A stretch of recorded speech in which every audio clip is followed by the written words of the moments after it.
অভিনয় জগতের ঝলমলে আলো, জনপ্রিয়তা আর সাফল্যের আড়ালে লুকিয়ে থাকে অনেক না বলা গল্প।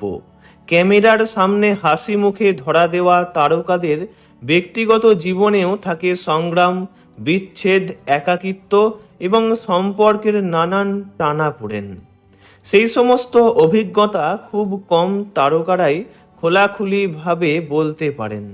সম্প্রতি এমনই এক আবেগঘন সাক্ষাৎকারে নিজের ব্যক্তিগত জীবনের বহু অজানা অধ্যায় তুলে ধরলেন টেলিভিশনের জনপ্রিয় অভিনেত্রী মেঘনা হালদার।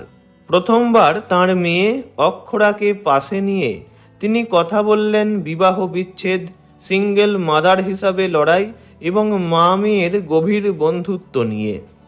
সাক্ষাৎকারে মেঘনা জানান, প্রেম করে বিয়ে করেছিলেন তিনি। মুম্বাইয়ে কাজের মাধ্যমেই পরিচয় হয়েছিল প্রাক্তন স্বামী ঋষি মিত্তালের সঙ্গে। দুই পরিবারের সম্মতিতেই বিয়ে হয়েছিল তাঁদের। বিয়ের আগে ও পরে মিলিয়ে প্রায় 4 বছর একসঙ্গে কাটিয়েছেন তাঁরা। সেই সময়টাকে নিজের জীবনের অন্যতম ভালো সময় বলেই মনে করেন তিনি। সিনেমা দেখা, ঘুরতে যাওয়া, বন্ধুদের সঙ্গে সময় কাটানো, সব মিলিয়ে সুখের সংসার ছিল। কিন্তু সময়ের সঙ্গে সঙ্গে দুই পরিবারের পার্থক্য, জীবনযাপনের ভিন্নতা এবং পারিবারিক নানান বিষয় নিয়ে অশান্তি বাড়তে থাকে।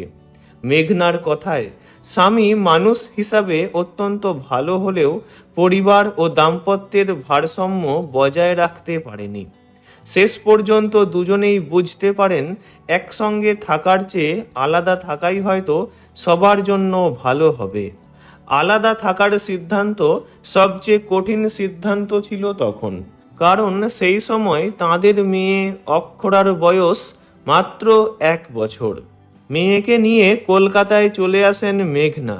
তিনি জানান, প্রথম দিকে ভেবেছিলেন কিছুদিন দূরে থেকে পরিস্থিতি বুঝে আবার হয়তো সংসারে ফিরবেন, কিন্তু শেষ পর্যন্ত আর ফিরে যাওয়া হয়নি। তবে বিচ্ছেদের পরেও তাঁদের সম্পর্ক সেরকম তিক্ত হয়ে ওঠেনি। মেয়ের স্বার্থে দুজনেই বন্ধুত্বপূর্ণ সম্পর্ক বজায় রেখেছেন। মেঘনার কথায়, আমরা কখনো চাইনি আমাদের সমস্যার প্রভাব মেয়ের জীবনে পড়ুক। একা হাতে মেয়েকে বড় করলেও তিনি বারবার কৃতিত্ব দিয়েছেন তাঁর বাবা, মা এবং মেজদির অবদানকে। তাঁদের সহযোগিতা ছাড়া এই পথ চলা সম্ভব হতো না। বর্তমানে অক্ষরা বাবার কাছে থাকে এবং প্রায় 3 বছর ধরে মুম্বাইয়ে লেখাপড়া করছে। মেঘনাও বর্তমানে নিজের জীবন নিয়ে ভালো আছেন। কাজ, পরিবার, বন্ধু এবং মেয়েকে ঘিরেই তাঁর পৃথিবী। ভিডিওটি ভালো লাগলে লাইক করবেন, অন্য কারো বিষয়ে জানতে কমেন্ট করবেন, আর এমনই সব ভিডিও পেতে চ্যানেলটি অবশ্যই সাবস্ক্রাইব করবেন। ধন্যবাদ।